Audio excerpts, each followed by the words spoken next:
तो finally last के 30 दिन बच गए हैं। तो इस वीडियो में कुछ भी अनरियलिस्टिक बातें नहीं होंगी कि आपकी 0 से एमएसएम पहुंच जाओगे, यार ऐसा नहीं हो सकता। बस मैं इतना कह सकती हूँ कि आपके 400 से आराम से 600 प्लस मार्क्स आ सकते हैं। मैंने खुद किया है तो मैं आप लोगों को ये चीज बता सकती हूँ। तो कैसे पढ़ना है, मार्क्स कैसे इंक्रीज करने हैं, और लास्ट के महीने में मेरे कितने मार्क्स आते थे, मैंने कैसे धीरे धीरे अपना इंप्रूवमेंट किया, मिस्टेक्स कैसे कम करनी है, जो हम लोग मॉक टेस्ट में इतने सारे मार्क्स नेगेटिव में दे देते हैं तो वो कैसे खत्म करनी है।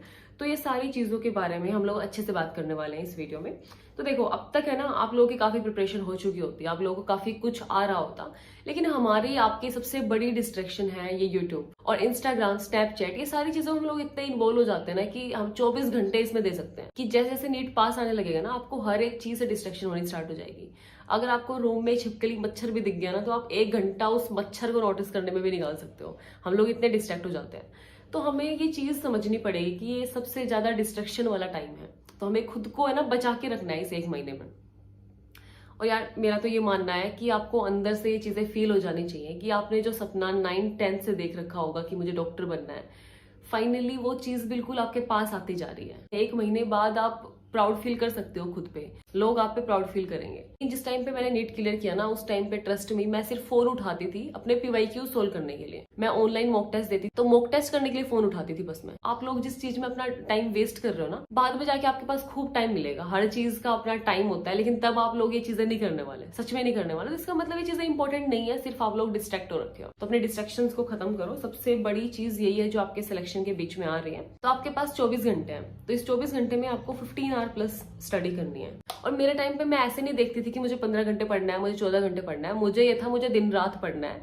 जब तक मेरे आंखें, मेरी बॉडी मेरा साथ देना छोड़ देना, मुझे तब तक पढ़ना है। और उसके बाद थक के सोना है ताकि जल्दी से नींद आए। क्योंकि मैं उनमें से थी कि मुझे बेड पे लेटने के बाद 2-3 घंटे सोचने में निकलते थे, नींद नहीं आती थी। एक नीट का टाइम ही ऐसा था कि जिस टाइम पे मैं लेटते ही सोती थी। तो ये नींद भी सुकून की तभी आती है जब आप लोग दिन में कुछ कर रहे होते हो। तो उस टाइम पे तो यार वो सुकून ही अलग लेवल था कि आज मैंने दिन में इतने चैप्टर पढ़ लिए, मैंने जितना सोचा था उतना सब कंप्लीट कर लिया। तो ये जो सुकून होता है ना कि हाँ कल उठ के मैं ये स्टार्ट कर दूंगा, मेरा सिलेबस तो ऐसे कंप्लीट हो रहा है, मेरे मॉक टेस्ट में इतने मार्क्स आ रहे हैं, मैं ऐसे इंप्रूव कर लूंगा, एक अलग सा सुकून होता है अगर आप पढ़ रहे होते हो। और जो नहीं पढ़ रहा होता है उसकी तो रातों की नींद चैन सब उड़ा होता है उड़ा होता है, मैं मानती हूँ। उनको रहता है कि मैं पढ़ भी नहीं रहा, मैं ढंग से इंजॉय भी नहीं कर रहा, मैं कर क्या रहा हूँ लाइफ में। तो सच में यार डेडिकेट कर दो, तो आपके नीट में आराम से 300-600 प्लस हो सकते हैं अगर आप ये 1 महीने सिर्फ पढ़ाई को डेडिकेट कर दोगे। सब सिर्फ तब होगा। अब बात करते हैं कि 1 महीने को प्लान कैसे करते हैं, मतलब मैंने कैसे प्लान किया हुआ था। तो आपको क्या करना है, आपको 3 घंटे बायो में देने हैं, आपको 3 घंटे केमिस्ट्री में देने हैं और 3 घंटे फिजिक्स में देने हैं। तो अब ये 9 घंटे में आपको क्या करना है, आपको नोट्स रिवाइज करने हैं। आपने जो केमिस्ट्री में, फिजिक्स में जो भी नोट्स बना रखे हो वो नोट्स रिवाइज करते हैं।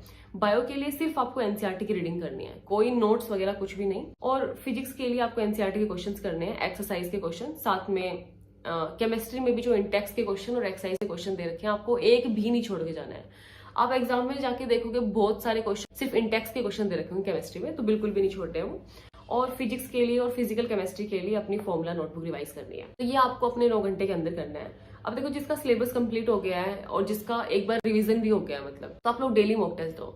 तो मॉक टेस्ट के लिए मैं ऑलरेडी आपको ओसवाल्स की बुक दिखा चुकी हूँ, एक बार मैं फिर दोबारा दिखा देती हूँ आपको। ये आपकी ओसवाल बुक से है, इसमें 10 मॉक टेस्ट पेपर है, तीनों सब्जेक्ट्स इसमें कवर्ड है, फिजिक्स, केमिस्ट्री, बायोलॉजी।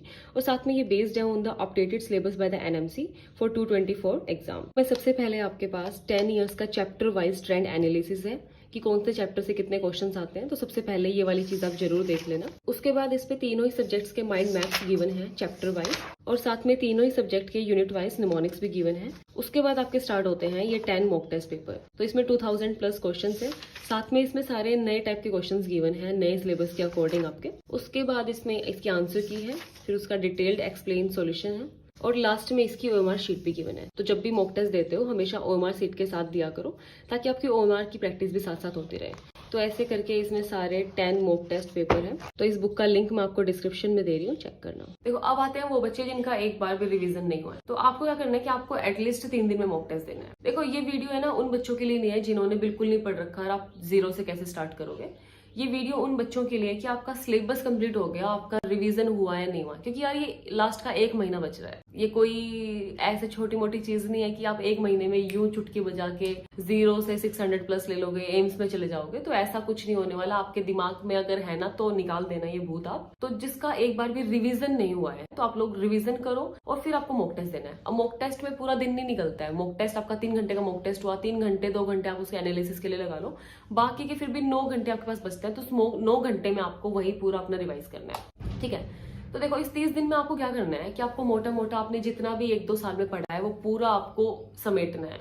साथ में जो चीजें आपने नहीं पढ़ी, समझ लो आपने इक्विलिब्रियम नहीं पढ़ा और आपको पता है कि हर साल इससे 2-3 क्वेश्चन आते हैं और सेम एक पैटर्न है उससे रिपीट होके आते हैं, तो आप एटलीस्ट उस पैटर्न के क्वेश्चंस थोड़े देख लो कि पीवाईक्यूज में किस टाइप के क्वेश्चन बार बार रिपीट हो रहे हैं, तो आप थोड़ा बहुत कुछ तो वहां पे कर पाओगे। या फिर कोई 1 शॉट वीडियो देख लो, जैसे इक्विलिब्रियम को नहीं आना तो उसकी कोई 1 शॉट वीडियो देख लो, जैसे टाइप के क्वेश्चन आते हैं वही वो क्वेश्चन आप थोड़े से प्रैक्टिस कर लो। अभी फिलहाल आप जहां स्टैंड कर रहे हो ना, ये आपको खुद को पता है, आपसे बेहतर कोई नहीं जानता कि आपके कितने मार्क्स आ रहे हैं। घर पे तो बच्चे कुछ भी बताते हैं, तो आप अपने पेरेंट्स को झूठ बोल सकते हो, लेकिन आप खुद से झूठ नहीं बोल सकते। पेरेंट्स आपको पढ़ने के लिए बोल रहे हैं क्योंकि वो चाहते हैं कि उनका बच्चा डॉक्टर बने। मैं ये चीज फील कर पाती हूँ। हम लोग कहीं भी जाते हैं ना तो एक बार मुझ पे मतलब मेरे ऊपर चर्चा जरूर होती है, तो मैं समझती हूँ कि उस टाइम पे वो कितना प्राउड फील करते हैं। एक बार खुद से ही पूछ के देखो कि क्या प्रेशर में आके पढ़ाई कर रहे हो क्या। क्योंकि अगर आपने खुद से ये चीज फील की ना कि मुझे कुछ करना है, मुझे डॉक्टर बनना है, मैंने अपने 1-2 साल इस चीज में दिए हैं, तो फाइनली 1 महीना बचा है कि आप 1 महीने नहीं पढ़ोगे। एक महीने की बात है यार, कर लो। अब बात करते हैं कि मॉक टेस्ट में मेरे कितने मार्क्स आते थे। देखो मुझे याद है जब मैंने फर्स्ट मॉक टेस्ट दिया तो मेरे 420 नंबर आए थे। मुझे कोई टेंशन नहीं थी मेरे 420 नंबर आया, हालांकि मुझे पता था कितने नंबर लेने हैं, मुझे 600 प्लस नंबर आने चाहिए सिलेक्शन के लिए। लेकिन 420 जब नंबर आया ना तो मैं इतनी खुश हुई थी क्योंकि मैंने 1 महीने पहले मॉक टेस्ट देना स्टार्ट कर दिया था और मैंने पूरे महीने मॉक टेस्ट दिए हैं। हालांकि लास्ट में आके तो मैंने दिन में 2-2 मॉक टेस्ट भी दिए, मुझे याद है। जो मेरे हाईएस्ट मार्क्स थे जो बीच में वो थे 665, और जब मेरे 665 आए ना, मैं सच में मैं किसी को जीने नहीं दे रही थी घर में। मैं बस चीख चीख के बता रही थी मम्मी मेरी फिजिक्स वीक थी ना, तो फिजिक्स में भी देखो मेरे इतने मार्क्स आ गए। अब मैं जब सोचती हूँ ना अपने नीट का फेस, पता है मैं घर गई ना तो मैंने बीच में आकाश वाले बच्चे देखे, तो मेरा इतना मन कि मैं उनसे जाके बात करूं, मैं उनसे पूछूं कि कैसे पढ़ रहे हो, कितने मार्क्स आ रहे हैं। मेरा इतना मन था, कैसा फील कर रहे हो। सबसे बड़ी जो मैं चीज पूछना चाहती हूँ कि कैसा आप लोग फील कर रहे हो, क्योंकि मेरे दिमाग से दिल से अभी तक वो चीजें निकली नहीं है नीट वाले कि मैं उस टाइम पे कैसी रहती थी। तो अभी के अभी मुझे कमेंट्स में बता के जाओ कि आप लोग कैसा फील कर रहे हो, आप लोगों के कितने मार्क्स आ रहे हैं, किस डायरेक्शन में आपकी पढ़ाई चल रही है। सच में मुझे बता के जाना पक्का, ठीक है। और जो मेरा लास्ट मॉक टेस्ट था ये मैंने दिखाया भी हुआ है आपको एक वीडियो में, तो उसमें मेरे 605 आए थे। अब बात करते हैं कि एनालाइज कैसे करना है। देखो ये चीज मस्ट है, इसी चीज से जो आपके 300-600 मार्क्स आने वाले हैं एनालाइज करने से। ऐसा नहीं है कि मॉक टेस्ट दिया और साइड कर दो, नहीं। मॉक टेस्ट देखिए, उसको 2-3 घंटे एनालिसिस में लगाओ कि कैसे किया है। अब एनालिसिस आपको कैसे करना है कि आपने 1 2 3 जितनी भी आपकी ओएमआर शीट में लिखा हुआ है, जिस टाइम पर आप अपनी ओएमआर शीट को मिलाओगे तो आप लिखोगे, जो भी क्वेश्चन गलत होगा वहां पे आप लिखोगे कि इसमें सिली मिस्टेक हो गई, या फिर इसमें जो भी है रीडिंग मिस्टेक, सिली मिस्टेक, एक ही बात है, या फिर ये एनसीईआरटी से बाहर से था, या फिर मेरे कॉन्सेप्ट में कहीं कमी थी। ये सारी चीजें लिखो और लास्ट पे 10-15 मिनट लगा के आप निकालो कि आपके कितने क्वेश्चन किस चीज से गलत हुए हैं, ताकि अगर आपके दिमाग में बैठ जाएगा ना कि मैं रीडिंग मिस्टेक काफी कर रहा हूँ, जैसे मैं बहुत करती थी। तो मैंने नीट के एग्जाम में क्या किया था, मैंने एक वर्ड पे ऐसे टिक कर करके, अंडरलाइन कर करके चीजें की थी बिल्कुल, तो उससे वो चीजें खत्म हो जाती हैं कहीं ना कहीं। तो ऐसे करके आपको एनालाइज करना है। और लास्ट में मैं आपको यही बोलना चाहूंगी कि आपका सिलेक्शन सब कुछ बदल देगा, ट्रस्ट में। आपकी लाइफ नहीं, साथ में आपकी पेरेंट्स की लाइफ, साथ में आपके जितने भी छोटे भाई बहन है ना, उन सबकी लाइफ बदल जाएगी।